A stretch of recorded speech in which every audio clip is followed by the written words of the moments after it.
Master minds commerce చదవాలనుకునే 10th inter విద్యార్థుల తొలి ఎంపిక. నమస్తే రమ్మగారు. నమస్తే జయ.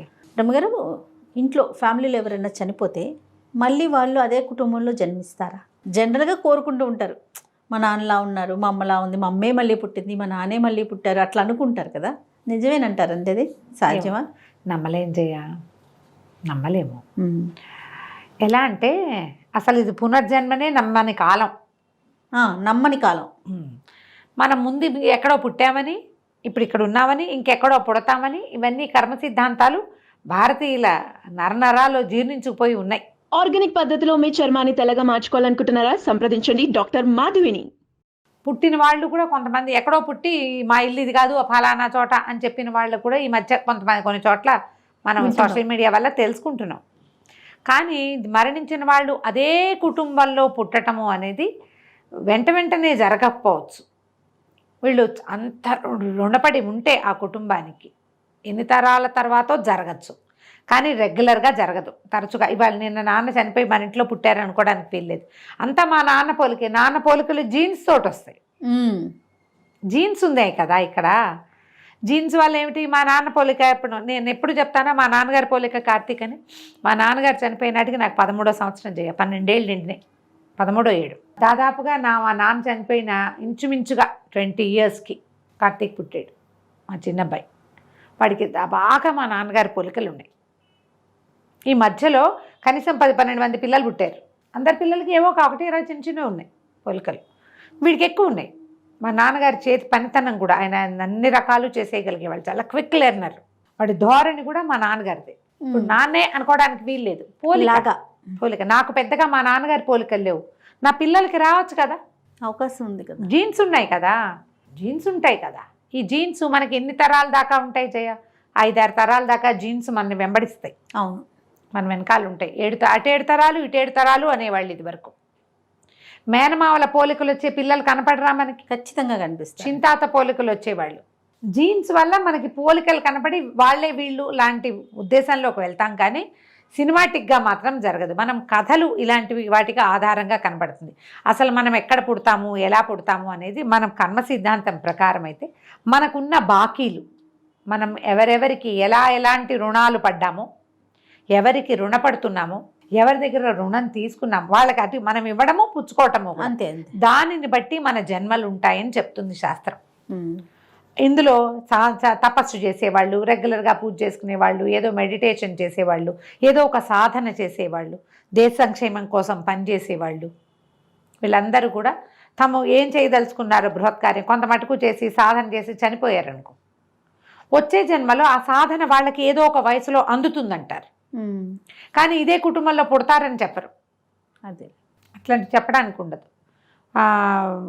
ఎక్కడో పుట్టిన వాళ్ళు ఎక్కడికో వెళ్తారు. ఈ దేశంలో పుట్టిన వాళ్ళు పరాయి దేశానికి సంపద పెరగడానికి కారణం అవుతారు. వాళ్ళు అక్కడ రుణపడి ఉన్నారు. మనం అలా భావించాలి, కానీ ఇట్లా కథల్లో చెప్పినట్టుగా మా నాన్నే మా అమ్మే నాకు పుట్టింది, మా అమ్మ నాకు పుడతానంది, నీ కడుపు పుడతా అంట. మనము ఏంటంటే నీ రుణం తీర్చుకోవాలంటే కడుపును పుట్టి తీర్చుకోవాలి రుణం అనేది ఒక పాయింట్ మీద మాట్లాడుతారు. అది మాట చెప్పటమే కానీ నిజంగా మా అమ్మే మన కడుపును పుట్టేస్తుందని అలా నమ్మకూడదు. అమ్మ మీద మనకున్న తీవ్రమైన ప్రేమాతిశయం వల్ల అమ్మ చనిపోయింది, నాకు కుమార్తెగాను వాళ్ళ అమ్మ చచ్చి నీ కడుపును పుడతా ఆ పని చేయమ్మా అంటారు. మా అమ్మ అంది కాబట్టి అయిపోతుంది అనుకోకండి, అలా జరగదు. మానవుల వాంటింగ్స్, మానవుల ఆలోచనలు ఈ జన్మకు సంబంధించినవి ఇక్కడే ఉంటాయి. దీన్ని నడిపే మాస్టర్ ప్లాన్ వేరే ఉంటుంది ఎప్పుడూ కూడా. ఒకవేళ మాస్టర్ ప్లాన్ ప్రకారము వీళ్ళు ఇక్కడే పుట్టాలని, ఇదే వంశంలో పుట్టాలి, ఇదే డైనాసిటీలో, ఇదే కుటుంబంలో పుట్టాలి, ఇలాంటివి ఏమైనా ఉండుంటే జరుగుతుంది. కానీ మన వాంఛలు, మన అనుమానాలు, మన అభిప్రాయాలు, మన ఉద్దేశాలతోటి జరగదు. ఇక్కడే పుట్టాలని కోరికతోటి నేను మరణించినా కూడా జరగదు. ఆయన అనుకోవాలంటారా? ప్లాన్ ప్రకారమే అవుతుంది. జనన మరణ చక్రాలు ఎప్పుడు కూడా దాని రకమే అది నడుస్తూ ఉంటుంది. ఇవాళ ఇక్కడ పుట్టిన వాళ్ళు వచ్చే జన్మలో ఇంకెక్కడో పుట్టచ్చు. మీరు అన్నట్లుగా రుణాలేమో రమ్మగారు. రుణమే, రుణం తప్ప రెండోది లేదు జయ. నువ్వు గమనించు మన జీవితాన్ని. మన అమ్మకి 25 ఏళ్ళు వచ్చాక మనం పుట్టామనుకుందాం. 25 ఏళ్ల వరకు మనమెవరో ఆవిడెవరో కదా. ఆ తర్వాత మనమే ఆవిడ జీవితంగా ఉంటాం. ఒక 20 ఏళ్ళు అయింది, వివాహం అవుతుంది, భర్తతో మమేకమైపోతారు ఆడపిల్లలు. లేదా భార్యతోటి అయిపోతారు. ఇంకా అప్పుడు అమ్మ ప్రాధాన్యత తగ్గుతుంది. వీళ్ళ పాత్ర వాళ్ళతో మన రుణానుబంధము ఎక్కువ అవుతుంది. అమ్మతోటి ఏముంటుంది? పేగుబంధం. అమ్మకి మనం చేయాల్సినవో ఆమెకు మనం చూడాల్సిందో. ఒక్కొక్క తల్లులు ఇలా పిల్లలు పుట్టగానే మరణిస్తారు. రుణం లేదు తల్లికి. చివరిదాకా చచ్చేదాకా కొడుక్కో కూతురుకో వండి పెడుతూనే, తలకాయ దువ్వుతూనే, వాళ్ళ పనులు చేస్తూనే, వాళ్ళ తిట్లు వాళ్ళ గొడవ అనుభవిస్తూనే ఉంటారు కొందరు తల్లులు. వీళ్ళకి ఇంత పెద్ద రుణం ఉన్నట్టు ఇంతకాలం. ఒక్కొక్కడుకు కాల్చుకు తినేస్తాడు తల్లిని. నువ్వు చూడు, లడ్డూల్లాగా ఉంటారు పిల్లలు, దింపితే ఏడుస్తారు. ఆ తల్లి వాడిని ఎత్తుకుని నడుము సన్నబడిపోయి బక్క చిక్కిపోయి ఉంటారు తల్లులు. మోతే. ఒక్కో పిల్లాడు నెల రోజులు పాలు తాగాక పాలు ఉండవు. ఒకడు 3 ఏళ్ళు వచ్చేదాకా తల్లిపాలు తాగుతాడమ్మా. ఏమిటి తేడా? వాడు రుణం. మనం ఆలోచించకపోతే మనకి లోకం అంతా మామూలుగా ఉంటుంది జయ. ఆలోచిస్తుంటే మనం ఎందులోకి వెళ్తున్నామో అర్థం కాదు. ఇప్పుడు నేను చెప్పిన 4 పాయింట్లకే కళ్ళు మిరుమిట్లు కొలుపుతున్నాయి. నిజమే కదా అనిపిస్తుంది. 9వ నెల రాగానే సిజేరియన్ అర్జెన్సీ అని తీసేస్తారు. 10వ నెల వచ్చిన 11 రోజుల వరకు కన్నారు. పొట్లకాయలే ఉంటుంది, పొట్ట ముట్టుకుంటే విచ్చిపోయేలాగా కన్నరు. వాళ్ళు పోస్తూనే ఉంటారు.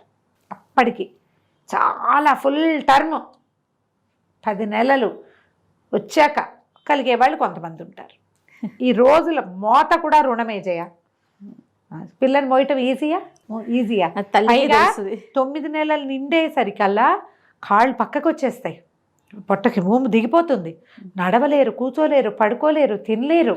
అది ఆ తల్లికే తెలుస్తుంది. మోసే వాళ్ళ హింస వాళ్ళకే తెలుస్తుంది. ఈ మోత కూడా రుణమే. భయమేస్తుంది రమ్మగారు. నిజం. మనం ఆలోచించాం కాబట్టి మనకి ఏం తెలియదు జయ. ఏదో నడిచిపోతుంది. ఎవరో చచ్చిపోతారు, ఎవరో వెళ్ళిపోతారు, ఎవరో ఉంటారు. ఎవరితో ఉంటే వాళ్ళతో ఉంటాం. మనకి వీళ్ళకి రుణం అన్న ఊహ రాదు, తెలియదు మనకి. బాకీలు ఉన్నాయని అనుకోం మనం. అలా అనుకుంటే కొంత సర్దుకుంటామంటారా? మనకు అర్థమైతే కొంత సర్దుకుంటాం జయ. ఇప్పుడు మన మామూలు సింపుల్ లెక్క తీసుకో. 6 ఏళ్ల క్రితం నేనెవరో నువ్వెవరో, అవునా? అంతే కదా. ఇప్పుడు మన మధ్య ఒక వ్యాపార బంధం ఉంది. అంతే ఉందా? ఇంకేమైనా ఉందా చెప్పు? అంతకు మించి ఉందనుకుంటాను రమ్మగారు. నేను ఈ అంతకు మించింది ఎక్కడి నుంచి వచ్చింది? అది బాధలే. అంతేనా రమ్మగారు? 100%. ఏ జన్మలోనో రుణానుబంధం ఇది అయ్యుండొచ్చు.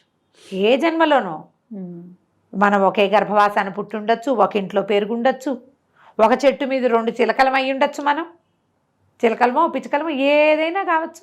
ఒట్టిగా ఎవడు ఎప్పుడు ఎక్కడా కలుసుకోము.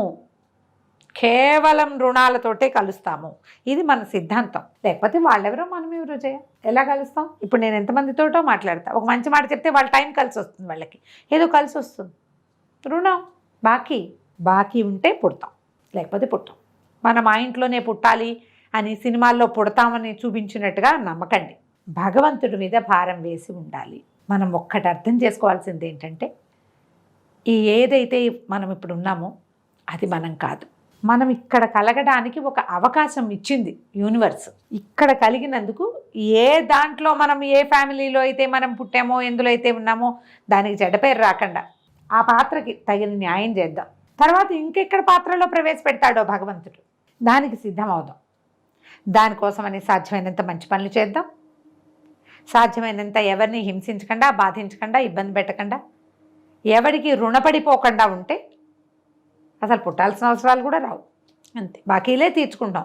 మనం ఎవరి దగ్గర ఏం తీసుకోం, ఎవరి దగ్గర ఏ సహాయం తీసుకోం. మనమే అందరికీ సహాయాలు చేస్తూ ఉంటాం. ఇప్పుడు ఈ సహాయం చేయటం కూడా వాడికి అవసరమైంది మనం ఇచ్చాము. మనం ఏదో పొడి చేస్తున్నామని భావించకూడదు. మనం వాళ్ళకి బాకీ ఉన్నాం, అది వాళ్ళకి ఇచ్చాం అనుకోవాలేమో. భావిస్తూ ఉంటే తర్వాత జీవితం ఉంటుంది, ఉండకపోతుంది. ఇక్కడే పుట్టాలి, పుడతాము లాంటి నమ్మకాలు మాత్రం పెట్టుకోబోకండి. మీరు భగవద్గీత తాపీగా చదివితే తెలుస్తుంది.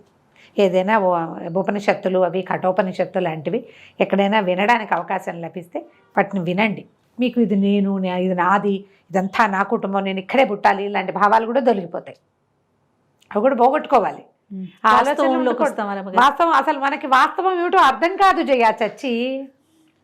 ఎందుకంటే మనం ఇంతకు ముందు ఉన్నామని, రేపు పొద్దున ఎప్పుడో ఉంటామని ఎవడు ఒప్పుకోడు. సైన్స్ ఒప్పుకో రావట్లేదు కదా. అదే కదా, సైన్స్ ఒప్పుకోదు, లేదంటారు. ఆత్మ శరీరం వేరు కాదంటాడు సైన్స్ వాడు. పాపం వాళ్ళు ఏమంటున్నారు, మనం జనరల్గా వాళ్ళు ఒప్పుకోరు. పునర్జన్మ లేదని చెప్తారు వాళ్ళు. హేతువాదులు చెప్తారు కదా. అవునవును, మరుజన్మలు లేవు, పోతే పోయినట్టే అంటారు. శాస్త్రం ప్రకారం, మన ధర్మం ప్రకారం మనం నమ్ముతాం. కాబట్టి ఇలా ఆలోచించండి. పోనీ మరి జన్మ లేదయ్యా వద్దు మనకి, ఇప్పుడే ఈ ఉన్న పాత్రకైనా న్యాయం చేసి తగలబడాలి కదా మనము. నాకు అది విసుగ్గా ఉంటుంది, వచ్చే జన్మకు కాదు, వదిలేసేయండి. ఇప్పుడు సంగతి చూడు. ఇప్పుడే ఓ ఇంట్లో పుట్టావు, వాళ్ళకి న్యాయం చేయి, వాళ్ళతో బాగుండు. వాళ్ళే సరిగ్గా లేరు, నువ్వైనా సరిగ్గా ఉండు. అదైనా చేయాలిగా. అసలు దాని గురించి ఆలోచించద్దు. ఈ ఉన్నది నువ్వు ఒక చోట నుంచున్నావు, ఆ ప్లేస్ నీట్గా ఉంచు. ఒక చోట కూర్చుంటావు, దాన్ని చక్కగా పెట్టుకో. పడుకుంటావు, అక్కడే తింటావు. నువ్వు పాడు చేసుకోబోక దాన్ని. నువ్వు వెళ్ళిపోతావు, నీ వెనకాల ఇంకోటి వస్తాడు, అది గ్యారంటీయే కదా. పునర్జన్మ గ్యారంటీ లేదు. నీ ఫ్యామిలీలోకి నీ ప్లేసు తర్వాత ఇంకో కొంతమంది జనరేషన్ రావాల్సింది వస్తుంది కదా, వాళ్ళ కోసం దీన్ని క్లీన్గా ఉంచు. 100%. ఇలా ఆలోచిస్తే ఈ మరిజన్మ ఉందా, మనం ఇక్కడే పుడతామా లేదా, అవన్నీ ఆలోచనలు రావు, ప్రశాంతంగా ఉంటాం. నమస్తే. నమస్తే జీ.